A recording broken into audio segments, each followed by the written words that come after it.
Food processing facility sanitation is an integral part of good manufacturing practices. Effective sanitation aids in ensuring the wholesomeness, safety, and quality of shell eggs. The negative impacts on food safety and egg quality are a result of microbial growth. Research has shown that ineffective cleaning and sanitation practices or programs can lead to reduced quality duration or potential product contamination. Residual microorganisms can lead to egg spoilage or foodborne illness. Most of this training series will focus on the United States Department of Agriculture Agricultural Marketing Service pre-operational sanitation inspection expectations. However, remember that the Food and Drug Administration has oversight of consumer shell eggs in the United States as stated in 21 CFR 117. Additionally, customers, accrediting organizations such as Safe Quality Food, British Retail Consortium Global Standard, and others, as well as state and local regulatory agencies, may have additional facility sanitation expectations that can impact your facility. AMS sanitation requirements are meant to protect the integrity of the USDA grade mark by requiring additional sanitation expectations at facilities that utilize AMS voluntary grading services. To meet these goals, AMS inspectors will assess for voluntary grading program requirements during the pre-operational sanitation inspection and throughout processing operations by utilizing organoleptic inspection assessments. While AMS may review microbial test results as part of certain export programs, AMS does not conduct nor require swabbing or biological testing during routine sanitation assessments. So what is organoleptic inspection? Organoleptic inspection assessments include sight, smell, and touch. However, microbial growth will not always be seen, smelled, or felt. Critical areas are defined as equipment with potential surface contact with eggs or come in contact with wash water or air blown to dry the eggs. Non-critical areas are defined as areas that are not likely to imminently affect product quality. Non-critical does not mean it is not important. Non-critical unsatisfactory conditions should be addressed after the processing line has been started, unless unable to safely do so during processing.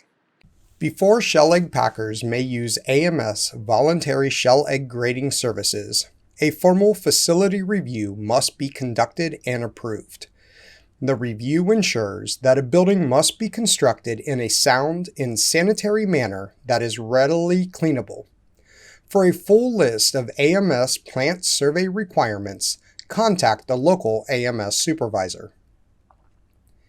In this module, the storage areas discussed will include chemical storage, dry storage, packaging, and packing materials. On the USDA Sanitation Report, storage areas are non-critical with the exception of the packing and packing materials which are critical. However, egregious conditions that may impact product quality or wholesomeness can be assessed as critical at USDA's discretion.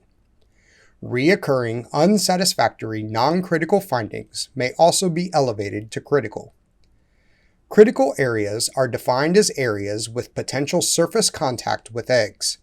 Non-critical areas are defined as areas that are not likely to imminently affect product quality. Non-critical does not mean it is not important. Non-critical, unsatisfactory conditions should be addressed after the processing line has been started. Critical findings in storage areas must be addressed promptly. Unsatisfactory findings may not prevent operation of the processing line, but must be corrected before the space or the materials are used.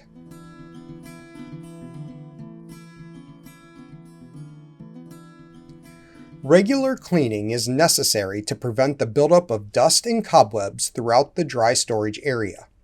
These are the most common deficiencies found.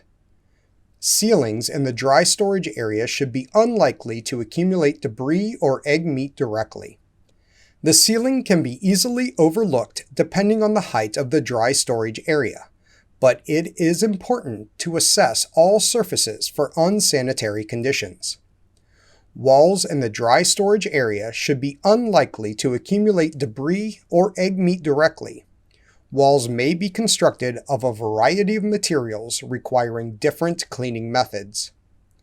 During preoperative inspection, all floors should be thoroughly cleaned of egg meat, trash, and other debris. Floors that are stained or discolored are not considered to be unsatisfactory unless there is additional adhering material. Aside from the cleanliness of the walls, ceilings, and floors, the interior perimeter of the dry storage area should be kept clear to allow line of sight for assessment. Debris from sweeping the floors may sometimes be pushed to the perimeters of the storage area, and areas that are more difficult to view may accumulate dust, debris, or cobwebs. Perimeter assessments in the dry storage area are often where evidence of rodents may be found, in the form of droppings or nesting material.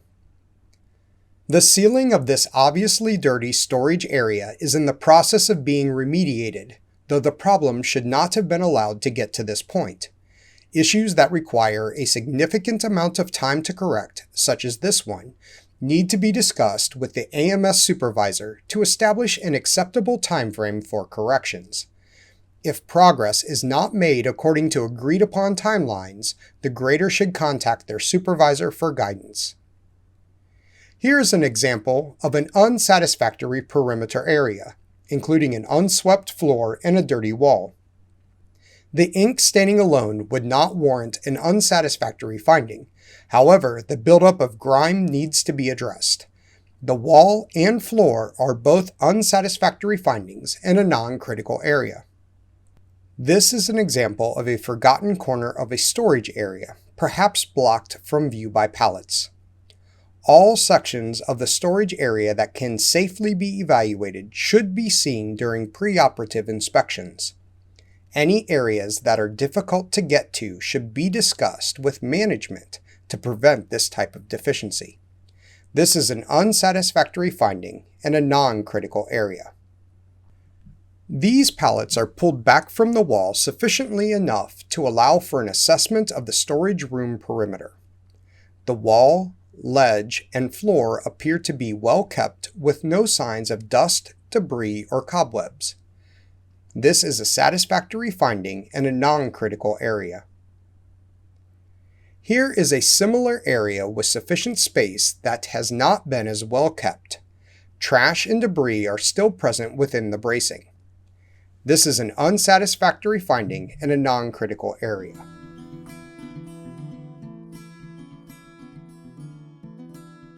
Fixtures that are attached to dry storage area walls or ceilings are to be assessed for cleanliness, dust, and cobwebs, typically being the most common deficiencies found. Items to be mindful of include overhead lighting, electrical conduit, electrical outlets, fans and HVAC, piping and fire suppression systems, insect traps. Fans should be routinely turned off to evaluate cleanliness of the fan blades and cages. Properly maintained insect traps should keep all carcasses contained, but will require cleaning if carcasses are found on the walls or floor.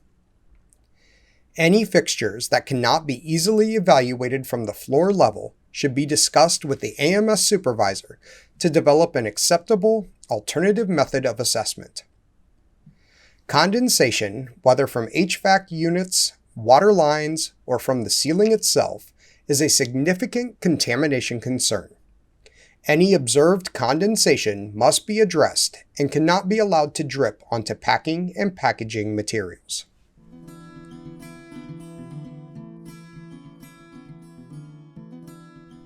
Loading docks are the final point of contact for finished products and the first point of contact for packing and packaging materials for incoming eggs to be processed.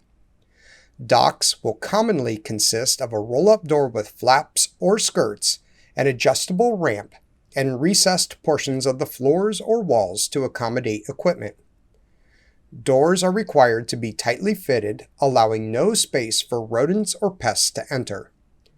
Dust, debris, and flies are the most common sanitation problems found around docks. This dock appears to be satisfactorily cleaned, but the ramp is not set in the proper position.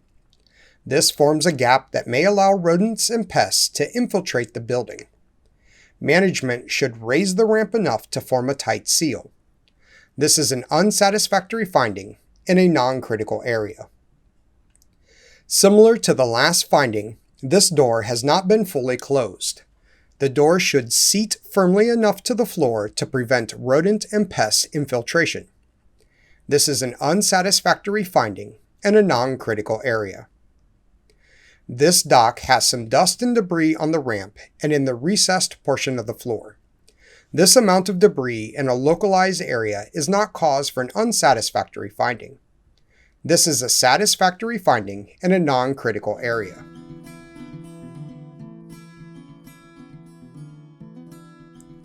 The dry storage area is intended to keep packing and packaging materials clean and dry prior to use.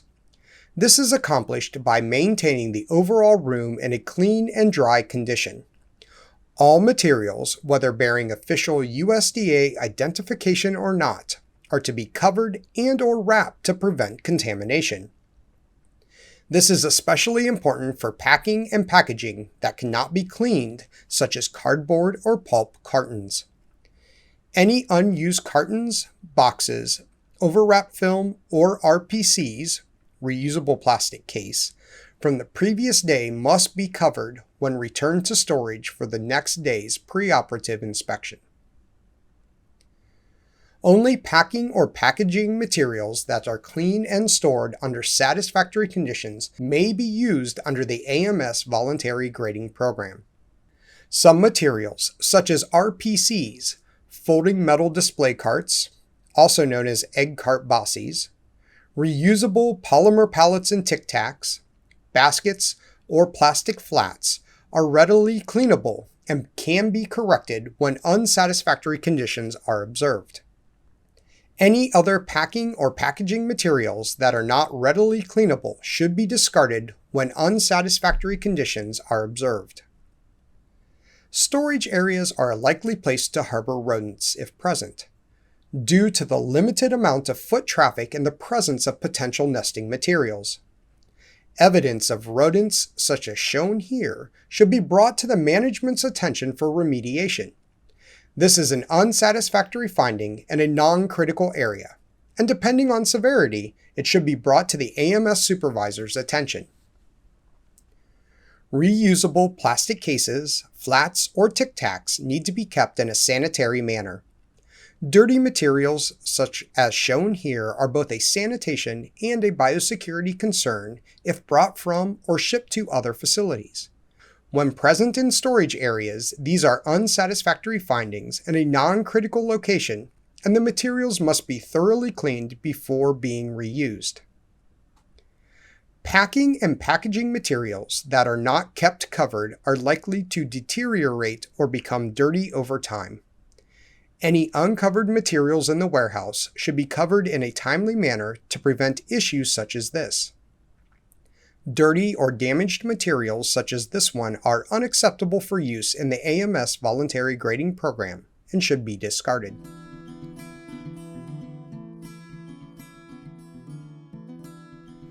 Processing chemicals may be kept in multiple areas of the facility, depending on the intended use and whether the chemical is being actively used or stored.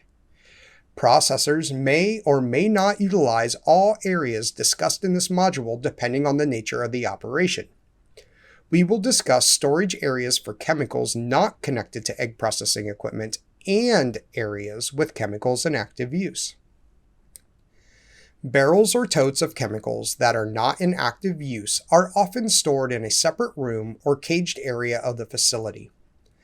This may be backup supplies of chemicals or chemicals that cannot come into direct contact with eggs. Bottles of egg marking inks are also typically stored in areas away from the machine, such as maintenance benches or carts. These areas may be in the processing area, dry storage, or in a completely separate room. Chemical spills, dust buildup, and trash buildup are the most common issues in these storage areas.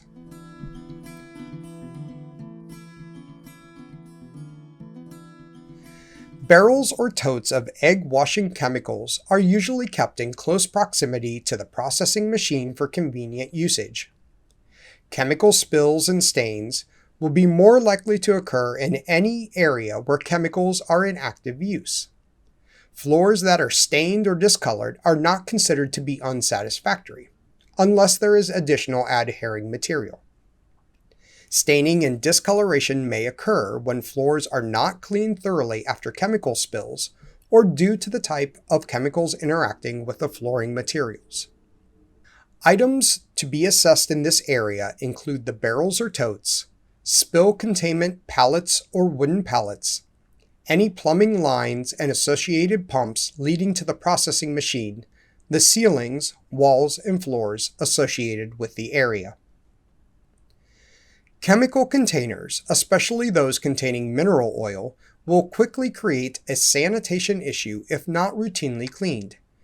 Here's an example of a drum containing flies that became trapped in a layer of oil that has spilled on the lid. This is an unsatisfactory finding in a non-critical area. Here is a set of chemicals hooked up to the pumping systems.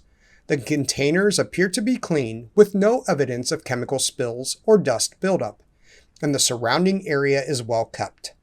This is a satisfactory finding in a non-critical area. Some facilities may use approved powder disinfectants on processing room floors. The floors of these storage areas are coated with a white powdery disinfectant. The amount of disinfectant appears to be excessive, and slip hazards should be considered for worker safety. Before initial use, the facility should discuss appropriate levels of use with the AMS supervisor. The picture on the right has boxes of stored inventory that are in disarray and intermingled with debris. This disorganization and unmanaged debris would be unsatisfactory. While staining or discoloration are not a concern, chemicals or liquids on the floor need to be addressed. The liquid spillage in the left picture is an unsatisfactory finding in a non-critical area. This room is being used to store multiple items, including chemicals, packing materials, labeling, and cardboard to be baled. All items in this room are neat, organized, and appear to be clean. This is a satisfactory finding of a non-critical area. New or used equipment will often be stored in carton warehouses, either temporarily or long-term. Here is an example of new equipment being stored until it is ready to be installed. The equipment appears to be clean and well kept, making this a satisfactory finding in a non-critical area. This is an example of a storage room that has not been well maintained or organized. The materials look to be dusty, and large areas of the room cannot be safely reached for evaluation. Furthermore, storage areas such as this can harbor rodents. This is an unsatisfactory finding in a non-critical area. There are many styles and configurations for storage areas in an egg processing facility. It is important to familiarize yourself with each facility to ensure storage areas are effectively evaluated each day. Keep in mind, in any egg facility, egg contact areas such as packaging and packing materials are critical.